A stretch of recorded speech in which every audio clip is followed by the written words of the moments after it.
ఏం చేస్తున్నావురా? బీపీ బాగా లోగా ఉంది నానమ్మ, అందుకే ఇంజెక్షన్ చేస్తున్నాను. నేనడిగింది దీనికి ఇంజెక్షన్ చేస్తున్నావా, ఇంకేం చేస్తున్నావని కాదు. అవతల అదితి ప్రాణం మీదకొచ్చిందని తెలిసినా కూడా రాకుండా ఇక్కడేం చేస్తున్నావురా అని అడుగుతున్నాను. నీకు అర్థం అవుతుందా?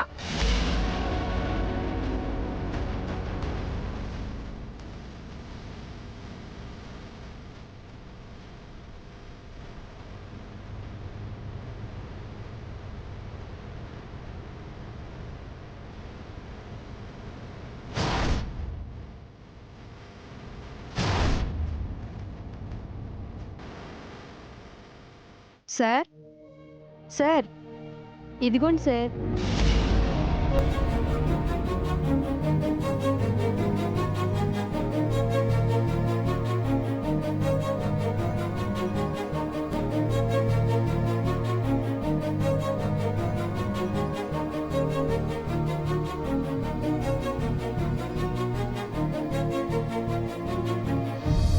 గౌతమ్, నేనేం చెప్తున్నాను, నువ్వేం చేస్తున్నావు? ఇంకా అర్థం కాలేదా నాన్నమ్మా? ఎవరు ఎలా పోతే నాకెందుకు, నాకు నా పెళ్ళామే ముఖ్యమని ఇండైరెక్ట్ గా చెప్తున్నాడు కదా. అన్నయ్య, అదితి పరిస్థితి ఏం బాలేదన్నయ్య.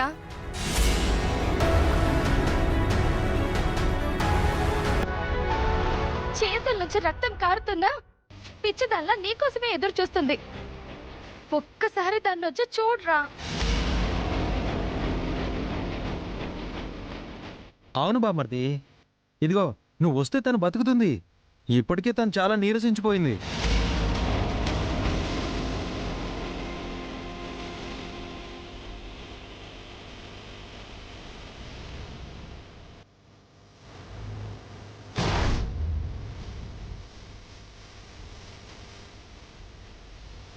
రే, ఇన్నేళ్లుగా అదితి అదితి అని దాన్ని ప్రేమించావు కదరా, ప్రాణంగా తిరిగావు కదా. ఇప్పుడు ప్రాణమే పోయేలా ఉందిరా.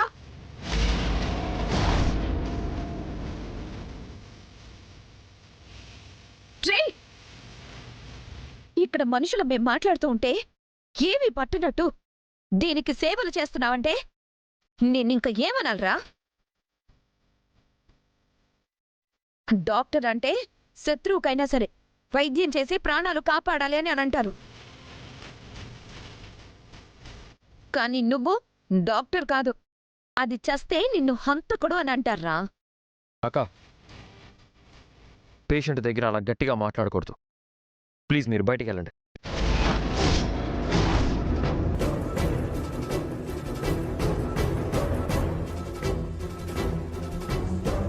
ఇంకా చూస్తున్నారేంటి? చెప్పు లేకుండానే చెప్పుతో కొట్టినట్టు చెప్తున్నాడు కదా. వెళ్దాం పదండి. వెళ్ళి అదితిని చూస్తే చివరగా కనీసం 4 కన్నీటి బొట్లైనా కారుద్దాం.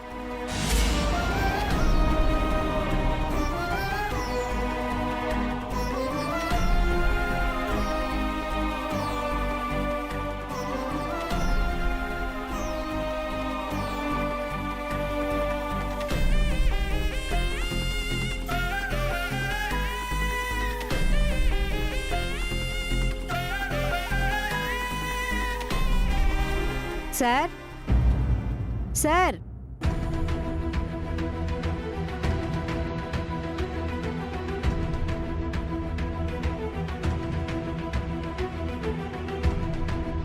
అహల్యకి టెస్టులు చేయించండి. రిపోర్ట్స్ చాలా అర్జెంట్ అని చెప్పండి. రిపోర్ట్స్ రాగానే నన్ను పిలవండి. ఓకే? అలాగే సార్. వెళ్ళండి. నాన్న, నేను అదితి దగ్గరికి వెళ్ళొస్తాను. నాన్న, అహల్యం చూసుకోండి.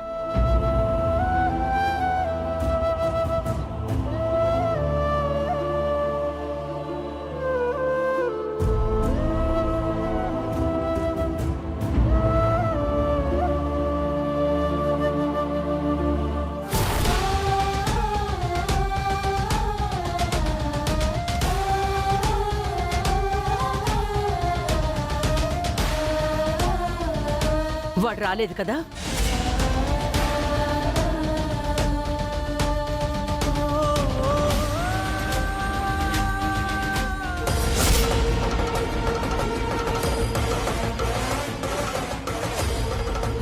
Yamini cool down.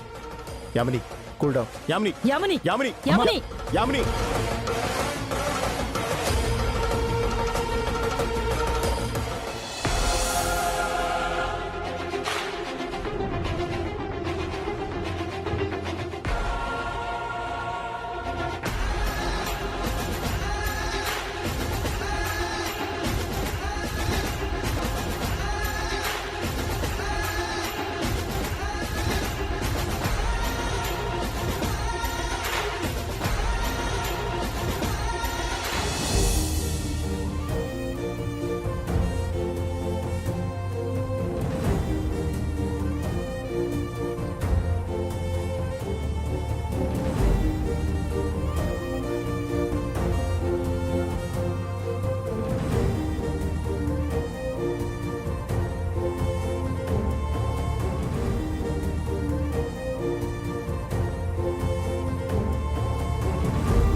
ఏం చేస్తున్నావు?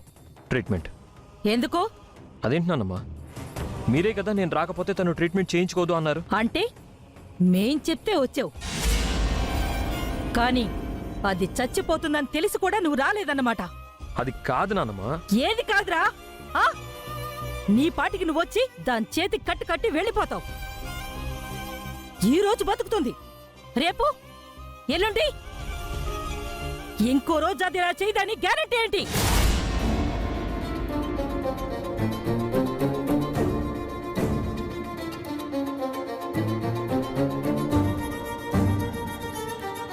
ఈ రోజు రావడానికి ఇంత టైం పట్టింది నీకు, రేపు వస్తావన్న నమ్మకమే ఉంది.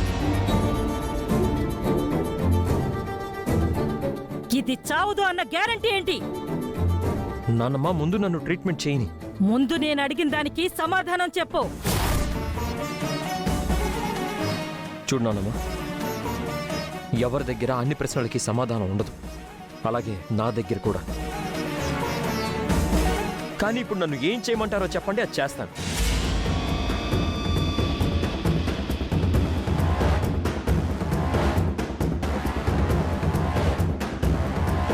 సరే అయితే ఇప్పటికిప్పుడు దీని మెళ్ళో తాళి కట్టగలవా?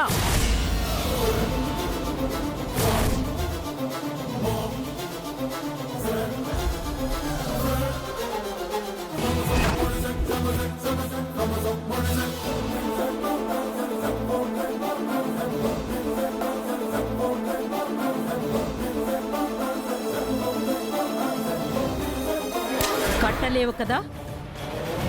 నాకు తెలుసురా. అందుకే నీ వల్ల తన జీవితం ఆగిపోయింది, నీ వల్ల తన మోసపోయింది.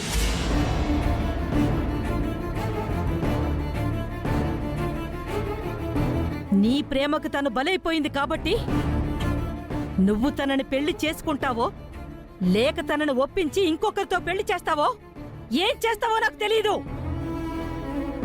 దాని జీవితానికి న్యాయం నువ్వే చేయాలి.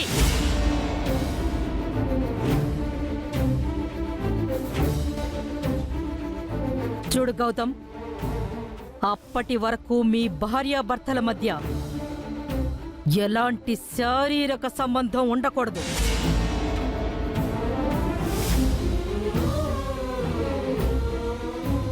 అలా అని నాకు మాటిచ్చి అప్పుడు దాని చెయ్యి ముట్టుకో.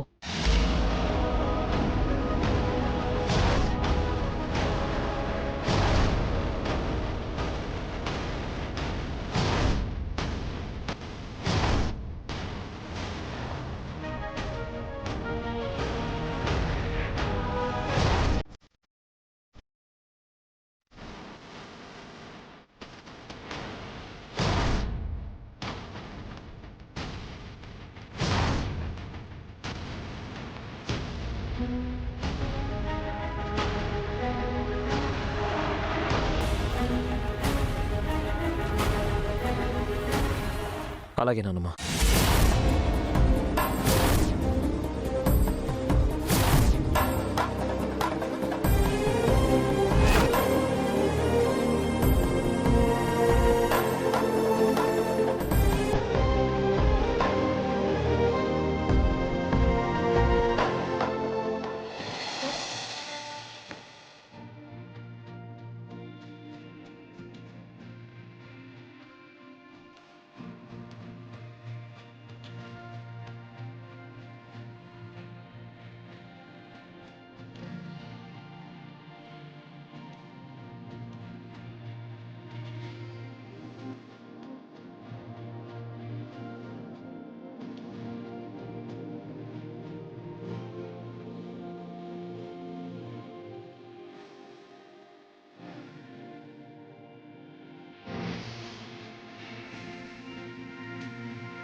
ఈ మెడిసిన్స్ తీసుకురండి.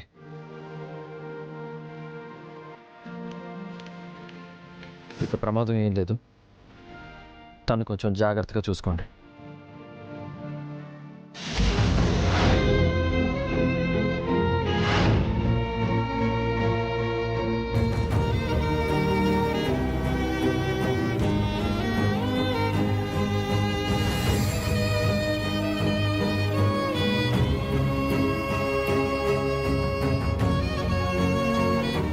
నాతో మాట్లాడు గౌతమ్. కనీసం మాట్లాడడానికి కూడా పనికిరానంత పరాయిదాన్ని అయిపోయానా? అసలు అంత తప్పు నేనేం చేశానురా?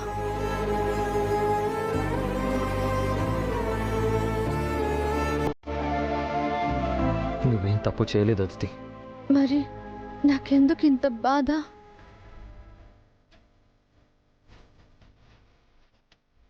నాకు ఒక మాట చెప్పు. నువ్వు నిజంగా నన్ను ప్రేమించలేదా గౌతమ్? చెప్పు గౌతమ్. అదితి, నువ్వు బాగా నీరసంగా ఉన్నావు. రెస్ట్ తీసుకో. నువ్వు రావేమో, నిన్ను చూడకుండానే చచ్చిపోతానేమో అనుకున్నాను. అదితి, ఏంటా మాటలు? నావి మాటలు కాదు, నీ మీద నాకున్న ప్రేమ.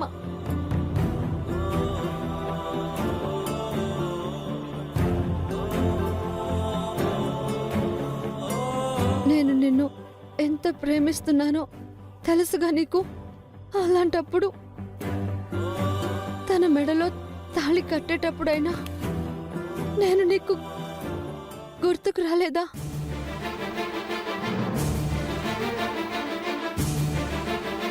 నిన్ను నమ్మే కదరా పంపించాను. ఇలా ఇలా ఎలా చేశావు?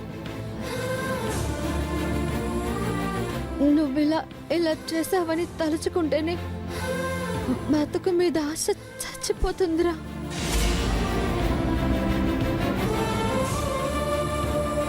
గౌతమ్, ఏదో ఒకటి చేసి నాకున్న ఈ బాధని తీసేయరా. లేదా నీ చేత్తో నన్ను చంపే.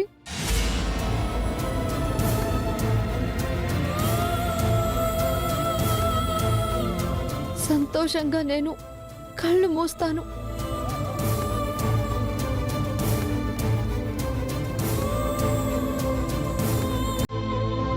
సార్, అహల్య గారి రిపోర్ట్స్ వచ్చాయి. డాక్టర్ లలిత గారికి ఇచ్చాను.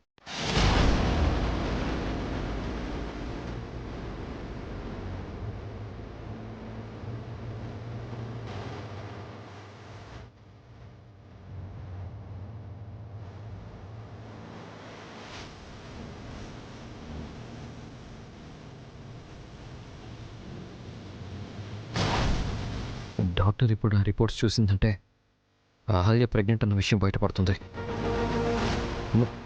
అలా జరగకూడదు.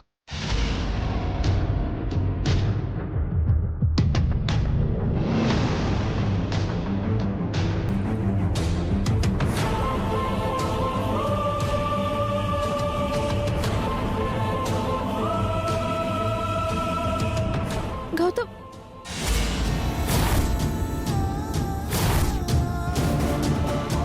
గౌతమ్, గౌతమ్.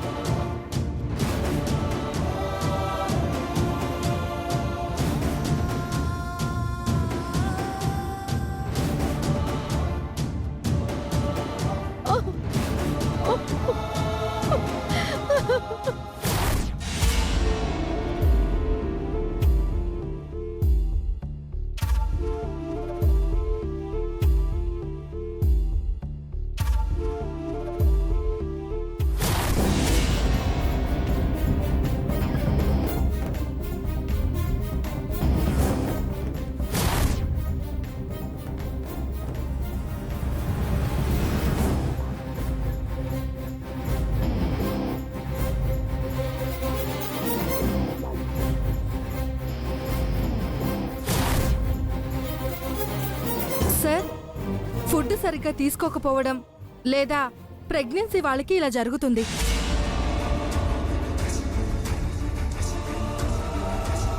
తను ప్రెగ్నెంట్ కాదు కదా? లేదు డాక్టర్, తనకి రీసెంట్గానే పెళ్ళయింది. ఓకే, అవునా? ఒకసారి రిపోర్ట్స్ చూద్దాం, తెలుస్తుంది కదా.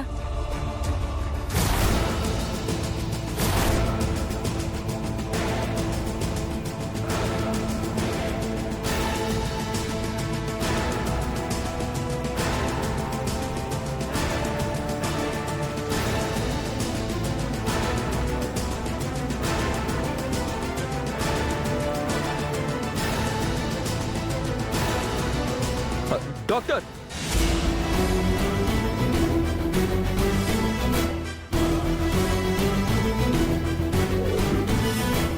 అహల్య రిపోర్ట్స్ వచ్చాయంట. ఇదిగోండి, ఇప్పుడే వచ్చాయి. మీరు చూసారా? చూసే లోపలే మీరు వచ్చారుగా.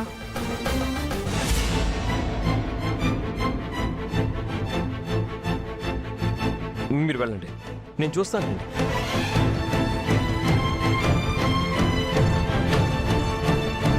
Please doctor.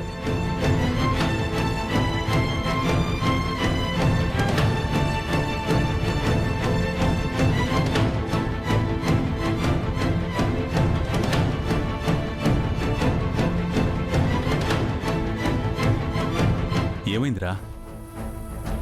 ఎందుకు తను కళ్ళు తిరిగి పడిపోయింది? అది ఏం లేదు నాన్న, మొన్నే కదా మీకు బ్లడ్ ఇచ్చింది. పైగా ఫుడ్ కూడా సరిగ్గా తినలేదనుకుంటా, అందుకే నీరసం వచ్చి ఇలా జరిగింది.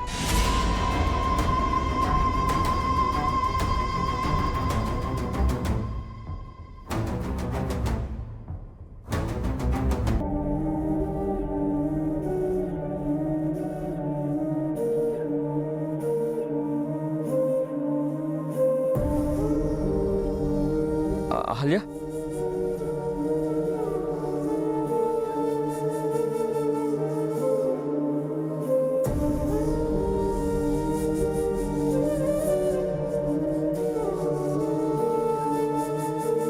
ఏమైంది నాకు?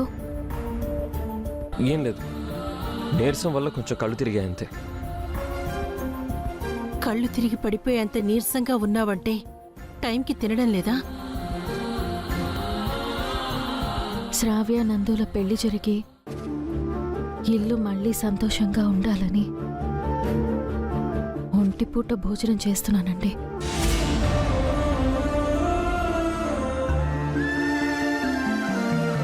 అరే ఏంటిది, ఇలా ఉపవాసాలుంటే అన్నీ సర్దుకుంటాయా?